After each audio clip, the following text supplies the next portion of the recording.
안녕하세요. 성경 알려주는 남자입니다. 요즘 또다시 이 코로나19 바이러스가 부활하고 있죠. 대한민국의 모든 분들과 그리고 특별히 코로나 바이러스가 되게 성행하고 있는 많은 국가들이 있잖아요. 우리 한국은 그래도 방역 조치가 잘 돼서 그래서 이 정도인데 미국 같은 경우에는 하루에 4만에서 5만 명 정도가 감염이 된다고 합니다. 이렇게 국제적으로 어수선한 시기에 건강 잘 챙기시고 또한 믿음으로 승리하시는 모든 분들이 되기를 간절히 바랍니다. 이번 에피소드에서는 좀 특별하게 요일 제도에 대해서 이야기를 하고자 합니다. 지금까지는 계속해서 창세기에 대해서 한 장 한 장 중요한 부분을 얘기를 해왔는데 이번 에피소드는 좀 특별한 에피소드로 준비를 해봤습니다. 그래서 이번 에피소드는 요일 제도에 대해서 이야기를 하고자 합니다. 사실 성경에서는 요일 제도가 나오지 않습니다. 창세기를 읽어보면 하나님께서는 단지 첫째 날, 둘째 날 또는 일곱째 날 이렇게 말씀을 하십니다. 매일을. 창세기 1장 5절에서는 저녁이 되며 아침이 되니 이는 첫째 날이라고 하나님께서 말씀을 하시죠. 그래서 창조 때부터는 요일 제도가 있었던 게 아니고 몇 번째 날이라고 일주일에 각 날들을 하나님께서 말씀을 하셨음을 우리가 알 수 있습니다. 그러면 언제부터 이 요일 제도가 생겼으며 또 이 요일 제도의 기원은 무엇일까요? 라고 하는 궁금증이 좀 생겨요. 오늘은 성경 말씀에 기초하여 이런 요일 제도의 근원에 대한 매우 중요한 진실을 세상의 종교들의 중심 사상들과 함께 비교해서 알아보고자 합니다. 현재 이 세상에는 힌두교, 도교, 불교, 유교, 기독교, 회교 등 수많은 종교들이 있죠. 기독교만 해도 상당히 많은 종파들이 수십 개 종파들이 전 세계적으로 퍼져나가서 활동을 하고 있습니다. 그리고 기독교에 속하는지 안 속하는지 상당히 애매하긴 한데요. 성경책을 가지고 자기들의 어떤 사상에 맞춰서 해석을 하는 사람들은 상당히 많아요. 성경 자체에 있는 어떤 진리와 핵심, 사실 마틴 루터도 성경은 성경으로 풀어야 된다 주장을 하면서 솔라 스크립투라를 외쳤죠. 존 웨슬레도 마찬가지로 구약과 신약을 서로 비교해가면서 성경 공부를 하는 게 옳다라고 주장을 했습니다. 그리고 그게 사실이죠. 근데 어찌된 일인지 그 종교개혁자들이 그렇게 주장한 것과는 상당히 다르게 지금 성경을 많이 해석하는 사람들이 많이 있어요. 기독교만 해도 수십 개의 종파가 있고 성경을 성경대로 해석을 안 하는 기독교에 포함을 과연 시켜야 될지 아니면 포함을 시키지 말아야 될지 라고 의심스러운 종파들도 상당히 많이 있습니다. 근데 이 모든 종교들은 사실상 다 행복과 사랑과 영생을 추구를 하죠. 그러나 하나님께서는 성경에 명확하게 이 세상의 종교는 단 두 개밖에 없다라고 말씀을 하세요. 창세기 3장 15절과 요한계시록 12장 17절에 그게 나와 있죠. 창세기 3장 15절을 먼저 읽어보면 내가 너는 뱀입니다. 너로 여자와 원수가 되게 하고 너 또다시 뱀이죠. 너의 후손도 여자의 후손과 원수가 되게 하리니 라고 말씀을 하시죠. 그리고 창세기는 성경책의 첫 책이지만 성경책의 마지막 책인 요한계시록 12장 17절에도 이렇게 말씀을 하고 있습니다. 용은 곧 옛 뱀이죠. 그래서 마귀라고도 하고 사탄이라고도 하는 천하를 꿰는 자라. 이 천하를 꿰는 자인 용이 여자에게 분노하여 돌아가서 그 여자의 남은 자손 곧 하나님의 계명을 지키며 예수의 증거를 가진 자들로 더불어 싸우려고 라고 기록하십니다. 그러니까 이 두 성경절은 지구의 역사의 시작을 기록하고 있는 창세기에서부터 이 땅의 역사의 마지막을 알리는 요한계시록에 이르기까지 이 세상에 단 두 부류의 종교만 존재할 것이라는 사실을 명확하게 보여주고 있는 것입니다. 한 부류의 무리는 하나님을 창조주로 섬기는 종교, 그 반대편에 있는 다른 한 무리는 즉 뱀을 섬기는 종교라는 사실입니다. 이 부분에 대하여 오늘 성경 말씀과 또한 증거 자료들을 통하여 명확하게 한번 살펴보도록 하겠습니다. 창세기 4장에는 아담의 첫 두 아들이 등장을 합니다. 그런데 이 두 아들은 특별히 그들이 하나님께 예배하는 것에 대하여 공통점도 있지만 차이점을 동시에 보여주고 있어요. 먼저 가인과 아벨의 공통점은 큰아들인 가인과 작은 아들인 아벨이죠. 이 둘 다 모두 죄의 시작과 하나님의 구원의 계획에 대해서 알고 있었어요. 또한 제사제도의 의미와 메시아를 상징하는 동물의 피를 드리는 제사만이 하나님께서 받아들일 수 있는 제사인 것을 알고 있었습니다.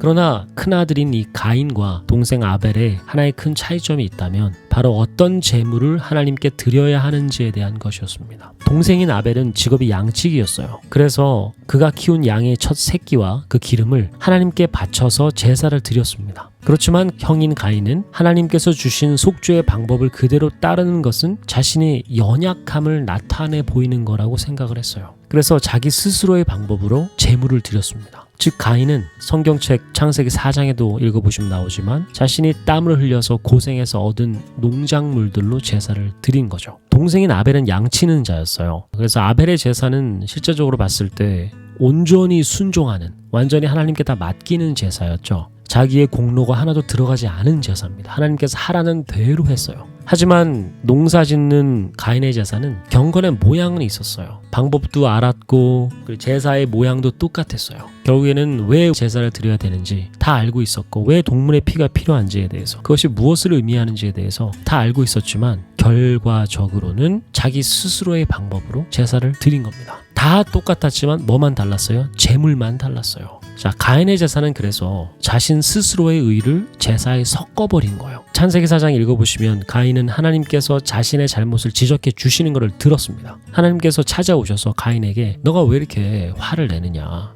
너의 죄를 네가 인정하고 죄에서 떠나라, 이렇게 얘기를 했습니다. 그런데 고치지 않은 거예요. 자기의 고집대로 자기가 땀 흘려서 고생해서 드린 그 농작물, 물론 내가 이 세상에서 잘 먹고 잘 사는 것에서는 실제로 그게 도움이 많이 되죠. 왜냐하면 하나님께서 아담에게 주셨던 직업이 농부였어요. 그래서 땀을 흘려 하면 네가 그 소산을 먹으리라 라고 말씀하셨는데, 아담의 직업을 가인은 그대로 따른 거예요. 첫째 아들 가인은. 그렇지만 제사를 드림에 있어서는 이 친구가, 가인이 그렇게 하지 않았어요. 자기 스스로의 의를 제사에 섞은 거죠. 그래서 하나님께서 가인을 만나러 오셔서 타일르셨어요. 그래도 가인은 계속해서 자신의 의를 나타내는 제사를 드립니다. 양 잡아서 양의 피가 그리스도의 피를 상징하는 것임을 알고 있었음에도 불구하고 가인은 그렇게 하지 않았어요. 자, 그래서 계속 그렇게 되는데 하나님께서는 그러면 계속 제사가 반복될 때마다 가인의 제물을 받아주시지 못하시잖아요. 왜냐하면 그게 올바른 방법이 아니니까요. 그렇게 자신의 의로 구원을 이룰 수가 없잖아요.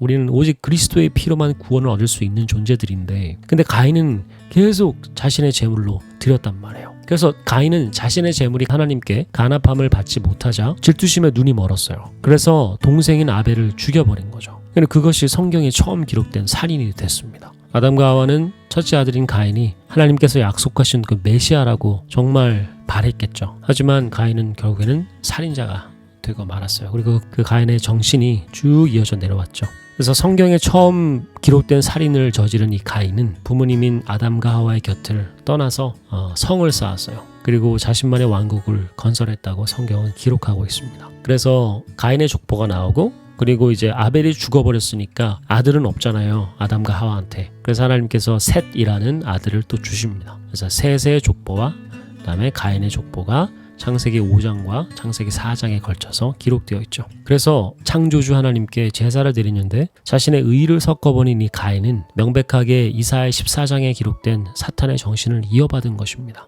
너 아침의 아들 계명성이여, 내가 내 마음에 이르기를 내가 하늘에 올라 하나님의 무별 위에 나의 보좌를 높이리라. 가장 높은 구름에 올라 지극히 높은 자와 비기리라. 이것이 바로 옛뱀, 용, 그리고 즉 사탄의 정신인 거죠. 바로 이 불순종과 이기심은 노아의 시대를 지나서 바벨탑까지 이어집니다. 창세기 11장 4절은 다음과 같이 기록을 하고 있습니다. 또 말하되 성과 대를 쌓아 대 꼭대기를 하늘에 닿게 하여 우리 이름을 내고 온 지면에 흩어짐을 면하자. 첫 번째는 우리의 이름을, 하나님의 이름을 높이는 게 아니고 바벨탑을 쌓게 되는 이 인간의 이름을 높이자라고 했어요. 그게 첫 번째였고, 두 번째는 온 지면에 흩어짐을 면하자라고 하는 뒤에 두 번째죠. 이것이 그 당시의 사람들의 사상이었어요. 그게 바로 바벨탑의 정신입니다. 이 바벨탑의 정신은 가인의 정신을 이어받은 정신이죠. 하나님께서는 아담과 하와를 처음 창조하시고 창세기 1장 28절에 복과 명령을 주시죠. 생육하고 번성하여 땅에 충만하라, 땅을 정복하라, 바다의 고기와 공중의 새와 땅에 움직이는 모든 생물을 다스리라 라고 하나님께서는 복을 주시고 명령을 하십니다. 그런데 사탄의 정신을 이어받은 바벨탑 정신은 이런 하나님의 정신과는 거리가 상당히 멀어요. 정반대의 길을 추구하고 있죠. 우리 이름을 내고 온 지면에 흩어지는 것을 막자. 우리가 함께 모여서 하늘까지 있는 탑을 쌓아서 한번 우리의 이름을 높여보자 라고 얘기했던 거죠. 구약 성경에는 일찍이 가인의 정신을 이어받은 사상들이 나옵니다. 그것은 바로 일월 성신을 숭배하는 사상입니다. 이 사상도 결국에는 사탄의 사상이죠. 그것을 우리가 성경을 통하여 발견할 수 있는데요. 이 1월 성신 숭배 사상은 즉 태양과 달과 밤하늘의 별들, 태양을 중심으로 돌고 있는 행성들과 이제 별들, 그걸 다 합해서 1월 성신이라고 하죠. 이 1월 성신 숭배 사상은 모세 시대 이전부터 존재를 했습니다. 그리고 하나님께서는 모세를 통하여 이스라엘 백성들한테 경고를 주시죠. 1월 성신을 경고하는 하나님의 말씀이 제일 처음 적힌 것은 신명기 4장 19절입니다. 또 두렵건대 내가 하늘을 향하여 눈을 들어 1월 성신 하늘 위의 군중 곧 너의 하나님 여호와께서 천하 만민을 위하여 분정하신 것을 보고 미혹하여 그것에 경배하며 섬길까 하노라. 그리고 또한 선지자 이사야는 고대 바벨론의 멸망의 원인을 이 1월 성신 숭배 사상에서 찾습니다. 이사야서 47장 13절로 14절에는 이렇게 기록하고 있습니다. 내가 많은 모략을 인하여 피곤케 되었도다. 하늘을 살피는 자와 별을 보는 자와 월삭에 예고하는 자들로 일어나 내게 임할 그 일에서 너를 구원케 하여 보라. 보라, 그들은 초계 같아서 불에 타리니 그 불꽃의 세력이 스스로 구원치 못할 것이라. 그리고 열왕기 하에서는 이스라엘의 멸망의 원인도 역시 이 이방신 숭배와 1월 성신 숭배 때문이라고 기록을 하고 있습니다. 열왕기하 17장 16절로 18절입니다. 그 하나님 여호와의 모든 명령을 버리고 자기를 위하여 두 송아지 형상을 부어 만들고 또 아세라 목상을 만들고 하늘의 1월 성신을 숭배하며 또 바알을 섬기고 또 자기 자녀를 불 가운데로 지나가게 하며 복술과 사술을 행하고. 그리고 이스라엘의 모든 악한 왕들의 악행에는 언제나 이 1월 성신을 숭배하는 것이 포함되어 있었어요. 성경은 므낫세 왕의 예를 들어서 다음과 같이 기록을 하고 있습니다. 역대하 33장에 있는 말씀입니다. 그 부친 히스기야의 헐어버린 산당을 다시 세우며 바알들을 위하여 단을 쌓으며 아세라 목상을 만들며 하늘의 1월 성신을 숭배하여 섬기며 또 여호와의 전 두 마당에 하늘의 1월 성신을 위하여 단들을 쌓고 하나님의 성전의 마당에 1월 성신을 숭배하는 단을 쌓았다는 거죠. 므낫세 왕이. 그러나 이런 모든 선대 왕들의 악행에 반대해서 다시 하나님을 제대로 섬기기로 개혁한 왕이 한 명 있었습니다. 그 왕은 바로 요시야 왕입니다. 열왕기하 23장에 이렇게 기록되어 있습니다. 왕이 대제사장 힐기야와 모든 버금 제사장들과 문을 지킨 자들에게 명하여 바알과 아세라와 하늘의 1월 성신을 위하여 만든 모든 기명을 여호와의 전에서 내어다가 예루살렘 바깥 기드론 밭에서 불사르고 또 바알과 해와 달과 12궁성과 하늘의 모든 별에게 분향하는 자들을 패하고. 그래서 요시야 왕은 바로 종교 개혁을 단행한 것이죠. 이렇듯이 구약에서 이스라엘의 모든 배도와 악행의 중심에는 언제나 이방신과 1월 성신을 숭배하는 사상이 깊이 깔려 있는 것입니다. 앞에서 언급한 성경절들에서 이방신들의 이름 바알과 아세라와 함께 반복해서 언급되고 있는 것이 있죠. 그것이 바로 해, 달, 12궁성, 별들을 숭배하는 것, 바로 1월 성신 숭배 사상입니다. 그렇게 사탄이 이사야 14장에서 품었던 이기심과 자기를 높이려는 그 정신을 하와에게 심어줬고 하와가 낳은 가인이 그 똑같은 정신을 이어받아서 예수님의 보혈의 피로 우리가 구원받는 것을 거절하고 제사의 모양은 똑같았지만 제물을 달리, 즉 가인의 제물은 아까 말씀드렸지만 자기 자신의 자기 자신의 노력으로 구원을 얻을 수 있다라고 하는 것이 가인의 제사의 제물의 핵심 포인트였죠. 그래서 결국에는 자기의 의의를 높이는 겁니다. 우리 사람의 의로운 행위나 자기 자신의 노력으로는 우리가 구원을 얻을 수 없잖아요. 근데 가인은 그렇게 할 수 있다고 믿었던 거죠. 그 가인의 정신이 또 어디까지 내려왔어요? 바벨탑까지 내려왔어요. 그래서 우리가 우리를 위하여 탑을 쌓고 우리의 이름을 내고 흩어짐을 면하자.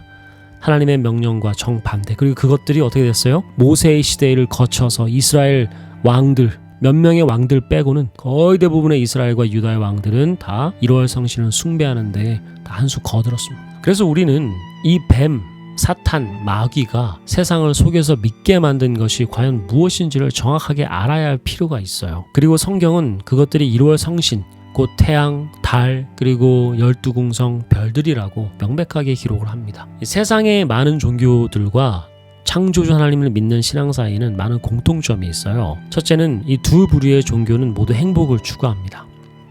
두 번째는 신이 있어요. 그리고 그 신을 믿는 신앙을 합니다. 세 번째는 두 종교 모두 인간의 삶에 나타나는 신앙의 길을 보여주는 것들이 있어요. 이것을 이적이라고 하죠. 네 번째로 또한 사람으로서는 알 수 없는 것들을 깨우치게 하는 여러 가지 계시들이 있습니다. 각 종교에는요. 이것이 하나님과 성경을 믿는 참 종교와 그렇지 못한 종교들, 무신론, 철학, 세상의 모든 이교 혹은 다른 종교들의 동일하거나 비슷한 부분입니다. 그런데 기독교는 세상의 모든 다른 종교들과는 하나의 매우 큰 차이점이 있죠. 실존하는 모든 종교들은 다 구원론과 구원관을 가지고 있어요. 기독교는 구원론으로 하나님의 아들이신 예수님이 십자가의 희생의 피가 있어요. 그런데 다른 모든 종교들은 용, 즉 뱀과 1월 성신에 대한 믿음으로 그들의 구원론을 대신한다는 사실입니다. 이것을 우리가 명백하게 확인을 오늘 해봐야 될 것 같아요. 가인의 제사로 시작된 하나님이 아닌 다른 것들, 즉 1월 성신을 신격화하고 숭배하는 종교는 고대의 강대국들을 거쳐서 지금까지 이루고 있습니다. 다른 말로 하면 결국에 모두가 다 사탄이 만들어 놓은 이런 이교 사상을 믿고 있다는 거죠. 사탄의 이교 사상은 바벨탑 사건으로 구체화가 됐죠. 그리고 바벨론, 페르시아, 그리스, 로마 등의 고대의 강대국을 거쳐서 현재까지 내려오고 있는 것이에요. 이러한 1월 성신 숭배 사상을 서양에서는 점성술이라고 이름을 붙였죠. 그리고 동양에서는 음양오행이라고 부릅니다. 그리고 이런 사상에 기반을 두고 만들어진 것이 바로 이 요일제도예요. 일월, 화, 수, 목, 금, 토. 이 요일제도의 근원은 사실상 사람들이 잘 알지도 못하고 굳이 알려고도 하지 않아요. 그냥 그렇게 사용해 왔으니까. 지금까지 우리 아버지 때도 사용했고 옛날부터 있어 왔다고 하니까 첫 번째 날을 일요일로 부르는 거다, 여섯 번째 날을 금요일로 부르는 거다, 이렇게 된 거예요. 근데 결국에는 알아보면 태양신을 숭배하거나 1월 성신을 숭배하는 사탄의 사상에서 왔다는 것을 성경에서 우리가 알 수가 있는 거죠. 사탄이 만들어 놓은 이 1월 성신을 숭배하는 사상이 지금 현재 우리가 알고 있는, 우리가 사용하고 있는 그런 요일제도인 거죠. 성경에는 요일제도가 나오지 않습니다. 다음 영상에서는 뱀을 숭배하는 1월 성신의 사상이 어떻게 세상의 모든 종교에 나타나 있는지를 명확한 증거 자료들을 가지고 살펴보도록 하겠습니다. 시청해 주셔서 감사합니다. 지금까지 성경 알려주는 남자였습니다.